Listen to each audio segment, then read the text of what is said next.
This sucks. What's the matter? I asked Santa for a Leaf win on Boxing Day, and I didn't get it. Well, what made you think you were going to get it? You haven't been very good this year. Yeah, well, neither of the Leafs. Boom! You ready? Big news. What? Whoosh. Seriously? No pigs yet. What?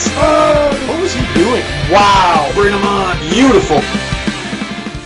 Leafs lose 3-2 in overtime against the Montreal Canadiens. And if you want to talk about throwing away a game early, the Leafs had a Boxing Day sale. A wild Luke Schenn stick led to a Montreal power play goal to open the game, followed by a giveaway and poor defensive coverage not even halfway through the first. It's a 2-0 game Montreal. I mean, Gustafsson's a good goalie, but he's not a miracle worker. And despite getting down 2-0 early, the Leafs do make a comeback. Ian White makes it 2-1. That's goal number 7 on the year for number 7. How about the offensive season Captain Mustache is having? Shaken Blake ties the game 2-2 with a little help from the Habs. They decided to go Blake bowling and pretty much chuck him into the net. I scored. And Kessel with a huge scoring opportunity with like 7 seconds left, but the Leafs just can't get the lead and it goes to overtime. But the Leafs were crowding the Montreal net heading into overtime. They got all the momentum. This is going to be great. Leaf win right here. AK-46, Andre Kostitsyn puts a quick end to that, scoring early in overtime to give the Habs the 3-2 victory. And to say, well, at least the Leafs got a point in this one doesn't really matter because they fall even further behind the Habs. 5 points out of the playoffs with a 2-game disadvantage, now 14th in the East. Habs fans, I know a lot of you guys like to watch these videos. Exactly how important has Andrei Markov been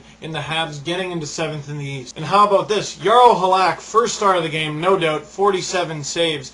Do you like having Halak and Price as the tandem, or do you want to trade one of them? And in terms of getting back into the playoff picture, Leafs fans, what do the Leafs do? Better question, what can they do? Trading away more picks wouldn't be smart. Unless there's picks coming the other way, there's no point in taking on more salary. What options does Brian Burke really have other than change of scenery trades? He's basically got to hope for these guys to get better on their own.